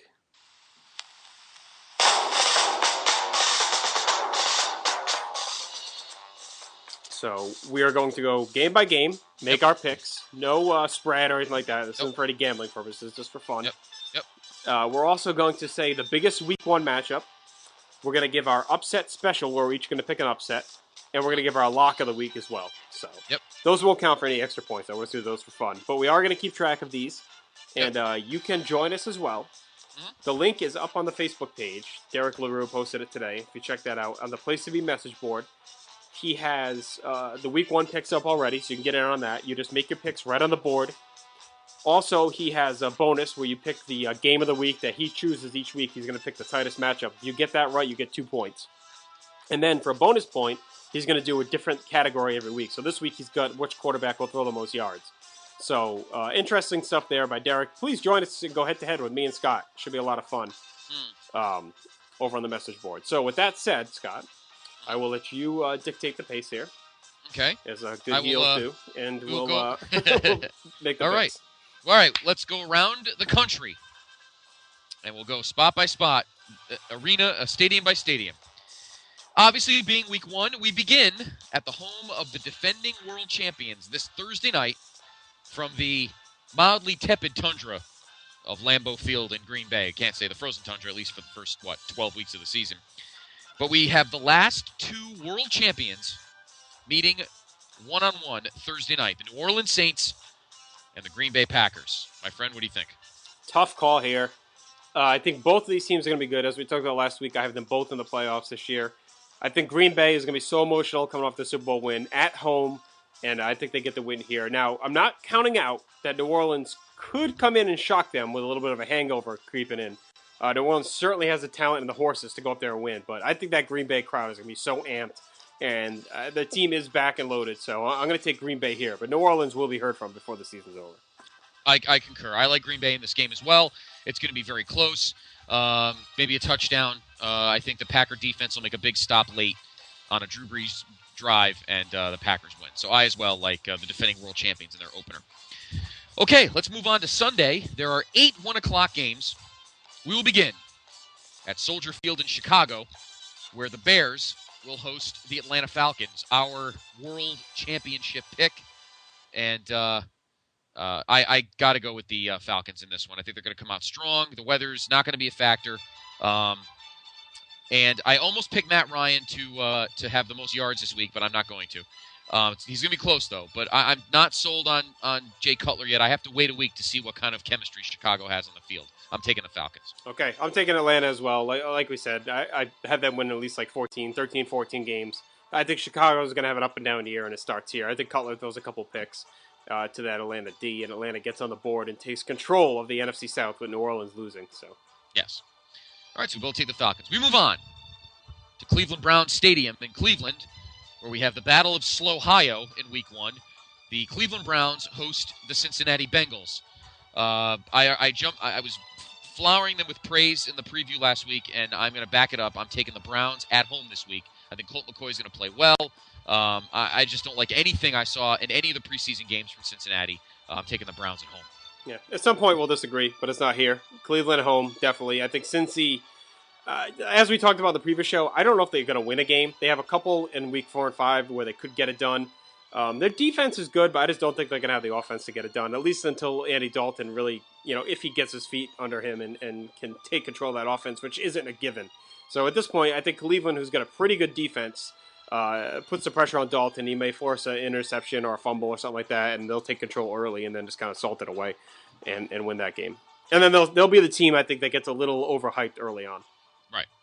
Okay, so we are we're 3 for 3 so far. Our next game takes us to Arrowhead Stadium in Kansas City, where Matt Castle and the Chiefs will host the Buffalo Bills. If this game was in Buffalo, I might call an upset special this week, but I thought about it. I'm going to take the Chiefs at home. I think it's going to be a very close game. I think Buffalo's going to be a pain in the ass this year. Yep. They're not going to. They're going to be like last year. I think I like Fitzgerald. He's a good quarterback. But I think that Kansas City is going to come out ahead in this one at home. I agree. This is a stronger all-around team. I like Ryan Fitzpatrick. I'm sorry, I meant Fitzpatrick. Yeah, I like Fitzpatrick, and I think they're going to be frisky this year. And like you said, this is Buffalo. I would definitely think about it, but Kansas City, that crowd is always awesome, especially with a good team. So they usually are pretty good at home early on. So I'll take KC there. And, they're not going to get many games like this. They have a hard schedule this year, and I don't think they're going to be as good as last year. So this is a win to get their season off on the right foot. Okay. So we both take the Chiefs in this one. This might be our first difference. Let's go now to the Edward Jones Dome in St. Louis for the first very intriguing game of Week 1. As the St. Louis Rams, a lot of hype, a lot of promise, a lot of enthusiasm this year, takes on the Dream Team. And that is, of course, the Philadelphia Eagles. Here is my upset pick of the week, Place to Be Nation. Bastard, so am I. Both of us going with St. Louis for the upset, huh? I am taking the Rams at home. I'm sorry, I think they're going to come in stoked. And I'm telling you, I watched the Eagle offensive line in the preseason, and they sucked. And I'm talking about the front, the starters. And I think this Ram defense is going to be amped. Little Animal's going to have a great game. I think Bradford will struggle a little bit. It's going to be a close, low-scoring game, but I'm taking the Rams at home. Me too. I think they upset Philly and sets the panic buttons off immediately. Just like the Red Sox this year, the team of the decade put together in the offseason, all of a sudden, came out of the gate slow, 2-10. Don't be shocked if Philly goes into St. Louis here and lays an egg the first week.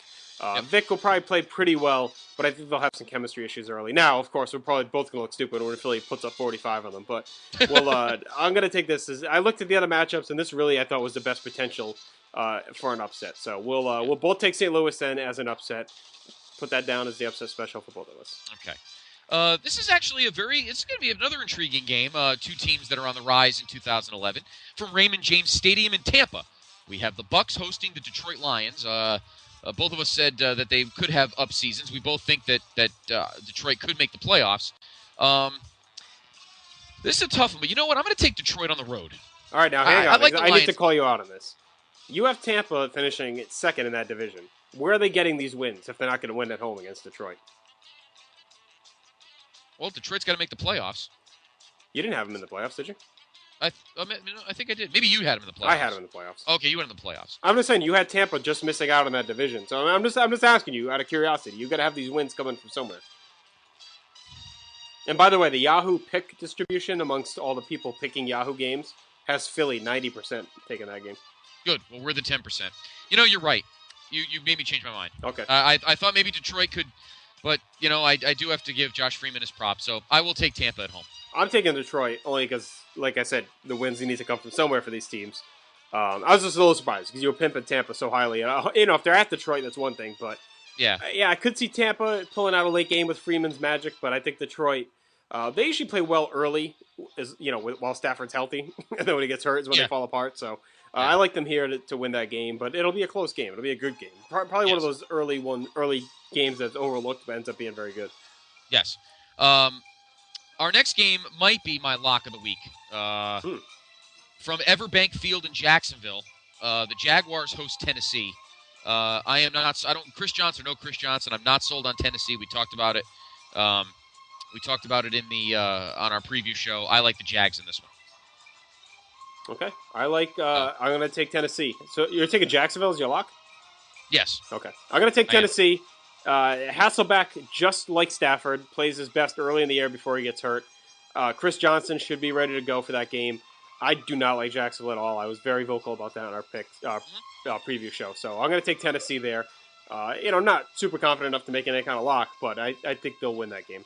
If this game was and in Kenny Tennessee, Britton's also playing. So yeah, if this game was in Tennessee, maybe I'd give him a chance. But if Jack Del Rio is going to coach for his job this year, I think this is a game that they have to win. So I'm going to take the Jags at home. Okay.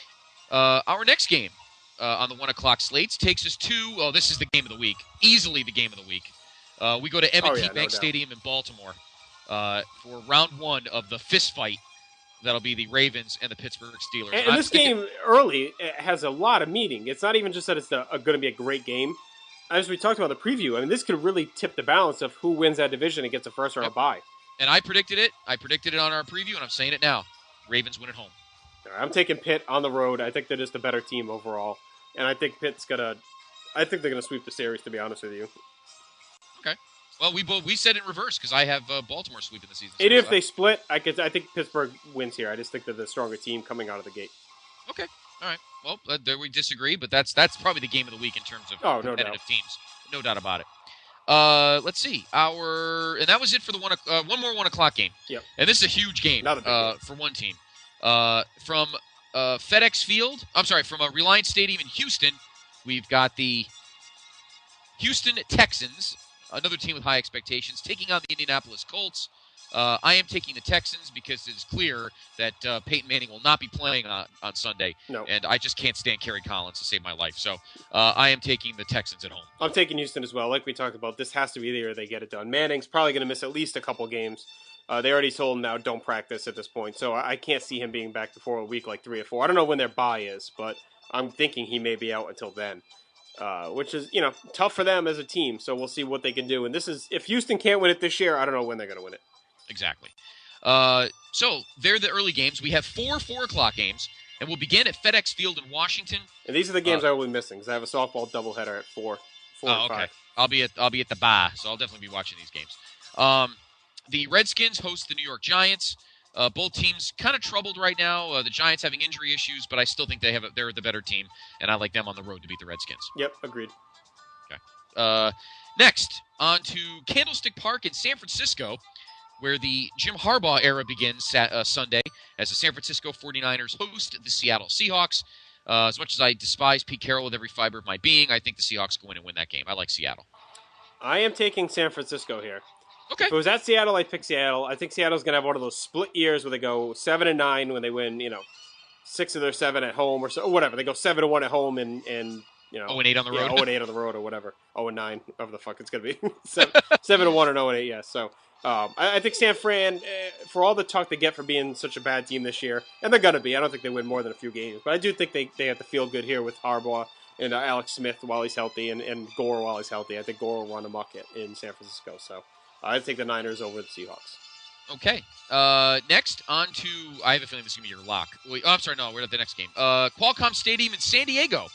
One of your highly pimped teams, the San Diego Chargers, host the Minnesota Vikings. And I'm going to take the Chargers at home.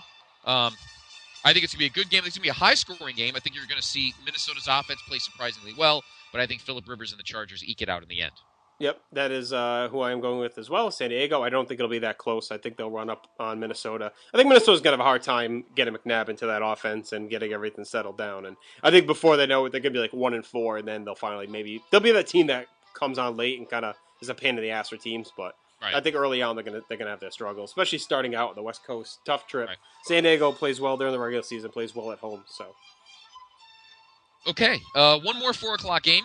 And this is at University of Phoenix Stadium in Glendale, a.k.a. the Toaster. And that is the Arizona Cardinals, and the Kevin Kolb era begins as they host Cam Newton and the Carolina Panthers. And Cam, I think you're going to put up great numbers. I think you're going to be fun to watch, but Arizona's definitely going to win their opener here. I still want to make this my upset special, but I can't do it. No, I thought this was going to be your lock game. I'm surprised. I could see Carolina going in there and winning that game and then not winning again, to be honest. I just wouldn't be shocked if they just shock Arizona and Newton's running all over the place and Stewart and D'Angelo Williams running all over the place. But I think Arizona's got a decent defense, and I think Cobb will be looking to make a statement at home for his first game as kind of the franchise player for that team. So I'm with you on Arizona, but don't be surprised if Carolina's a lot friskier than expected in that game. Okay.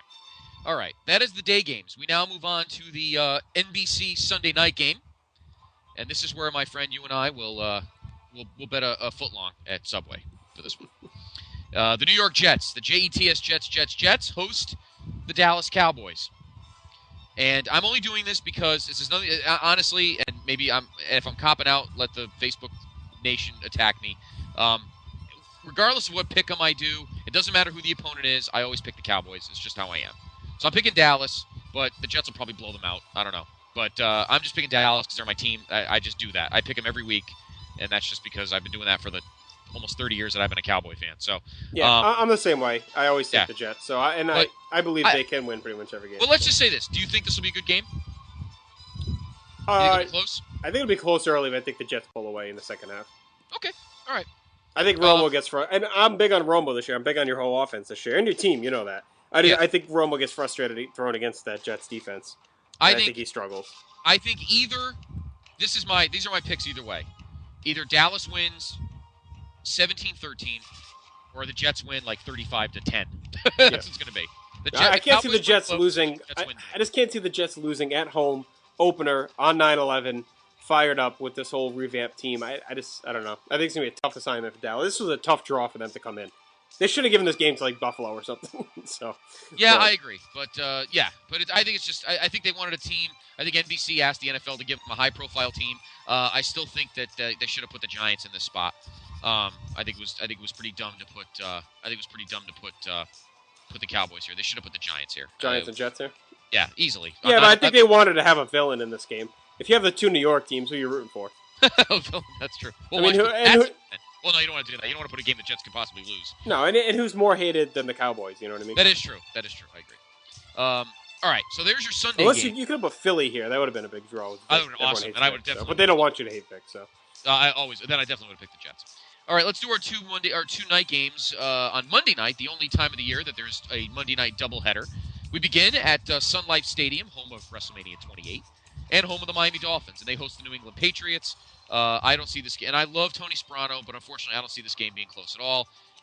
You mentioned our man Derek LaRue doing the who will throw the most yards. I think it will be Tom Brady. I think he'll have a huge game, and the Pats win. All right, this is my lock. I know it's kind of pussying out, but there were a couple. I'll do better locks as we go along, but to me this was, if I was doing any kind of like suicide league or whatever, this is the game I pick.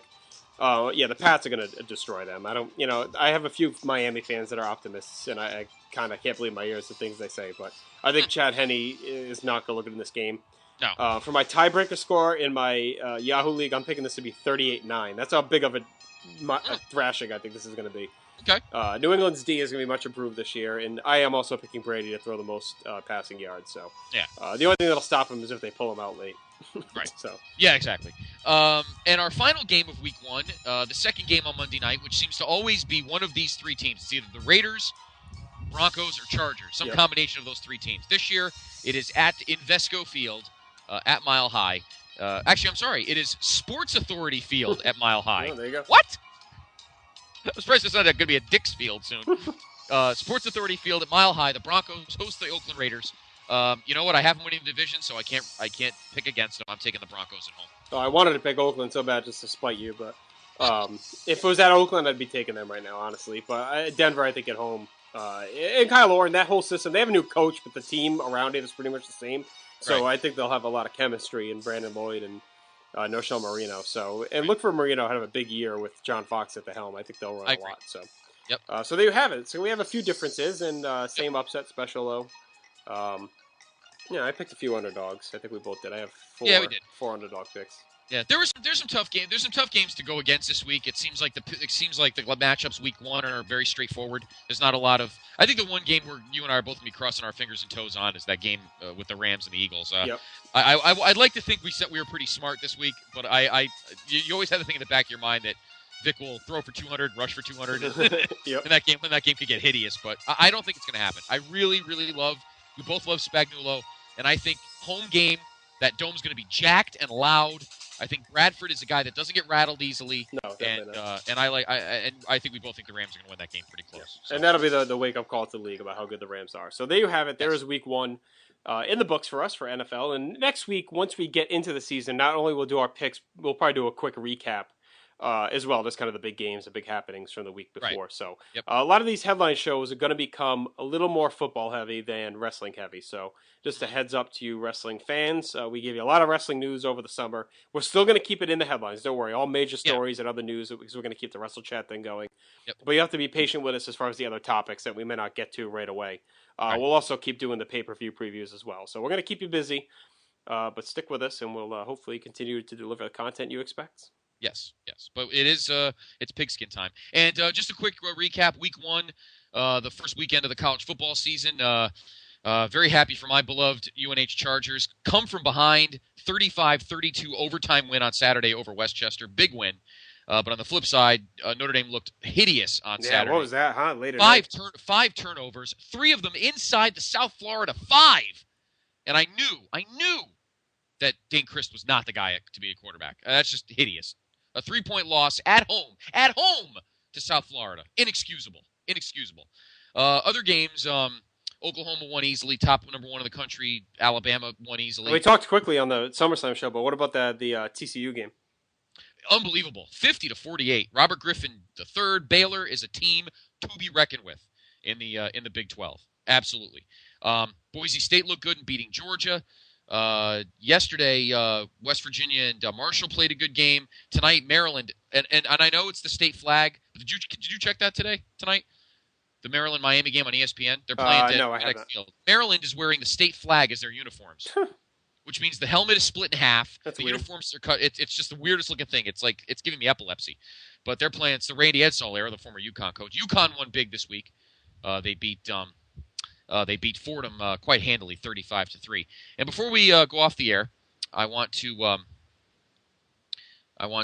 check. I don't know if you checked. I want to see how your beloved Greyhounds did this week. I wonder how they did. I did not check, but on a cool note, I don't know if you got my text last week. Providence is playing up there at an exhibition game in October or November. Yes, November. You did send me that. If I didn't respond, I apologize. No, I did see that. That's pretty awesome. Yeah. Let me see if there's the. Let me get a quick check. Speaking of Providence, they signed Ricky Lito today, which is a big signing. Put him along with Chris. I'm trying to remember his last name now. I'm so bad at names. I can't remember the other promising signee that they have out of high school. So I think this year is going to be a little bit of a down year. I was talking to Brian Samek about this on Facebook. I think this year and the next year will be a little down, but I think that third year where those guys are in their sophomore season, third year under Cooley, I think they'll have a much better team than we're used to. Okay. Unfortunately, they lost. Tough opening week for the Greyhounds. They lose 28-7 to Bowie State, which is a team in the Maryland area, Richmond area. Are they any good? No, they're not bad. They're 1-0. I mean, I don't know how they did this. I don't know how they'll do this year, but historically they're not a bad team. But yeah, tough loss. This week you take on Seton Hill University, who my UNH Chargers played last year and blew them out. So you should be able to win this game. It's well, maybe this will be finally be the year your boys can win. Maybe that's right. We play week 4 in Worcester. You and I will not be able to see the game together this year, but we'll see what happens. This week UNH plays St. Augustine College, which is some D3 school, but they went like 11-1 last year or something. So who knows? But tough loss for your Greyhounds. They lose 28-7 to Bowie State. But big week in college football, and of course a big week coming up in college football, and of course week number 1. We ring the bell for NFL. Which you know what? I honestly can say, if the NBA goes on lockout and we don't have them, I think I can deal with it. But I don't know if anybody of us could have dealt with a lockout. No, definitely not. I think so. And I'm looking forward. I am going to get, for all you video game junkies, I saw today at FYE that NBA 2K12, the pre-boxes are out. Last year they had Michael on the front. This year they have Magic on the front. Oh, so, nice. Yeah, I think I might buy it this year. Just because last year's game was a lot of fun. I really liked last year's game. Did you? Yeah, with all the Jordan stuff, and our so, buddy Jim got it for me for my birthday. So yes, next year's has Magic on the front, so I'm sure they'll have a lot of cool stuff with him. So I'm definitely buying next year's game. So this year's out in November. So cool. So there you have it. There's our NFL picks and our plugs and your updates. And it's a packed show, let me tell you. Yeah, definitely, it was a good show. So we're gonna go ahead and wrap it up now, though, because we know you have an early morning. Yes, I do. So what we'll do is be back with you later this week, hopefully Thursday night with SummerSlam 92. We'll have the thread up by tomorrow afternoon. I'll have that up to get your feedback in. Yep. So also visit us on the Place to Be Facebook page, the History of WWE Facebook page, WrestleChat.net, our Twitter feed, Place to Be Podcast, the number 2, and also the Bigelow34 ProBoards.com, the Place to Be message board where you can get involved in the picks. So the Fantasy League is locked up. That is done. So that'll be, I think, going on Wednesday night. So, but definitely help join in with the picks. It'll be a lot of fun to compete against the whole nation, against me and Scott. So we'll track that as we go along. So, Scott, if you have nothing else to add, I think we're good to go. So we will talk to you Thursday night, coming to you live from Wembley Stadium. Peace. Christmas. Give Trappy a wish list. I'll probably pull a Angelina and Brad Pitt and adopt a bunch of babies that ain't never had shit. Give away a few Mercedes like, here, let me have this. And last but not least, grant somebody their last wish. It's been a couple months that I've been single, so you can call me Travis Claus, minus the ho-ho. Get it? I'll probably visit where Katrina hit, and damn sure do a lot more than FEMA did. Yeah, can't forget about me, stupid. Everywhere I go, I'ma have my own theme music. Every time I close my eyes, what you see, bro? I see my name in shining lights. What else? A different city every night. Oh, I swear the world better prepare for when I'm